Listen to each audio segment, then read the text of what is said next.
In this video I show you how to disassemble the Supernova M99 Mini. It's actually not that easy. You need a sharp chisel, you need also a vise, and it's also impossible to open it up without damaging the housing a bit. You need, I think, 10 minutes of chiseling and hammering, go between, and it's stick together with, I think, car window silicone.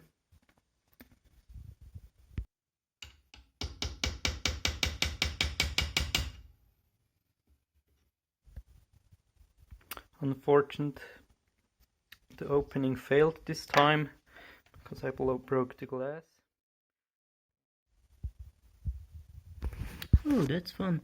The only thing that was broken was here the reverse protection diode. I give it 12 volt, yeah. This lamp was shorted or reversed or over voltage, I'm not sure. But anyway, there's a parallel protection diode on the input, which is missing here. It's on these two pins. If it's burned, solder it out and your lamp will work again. Here's the proof.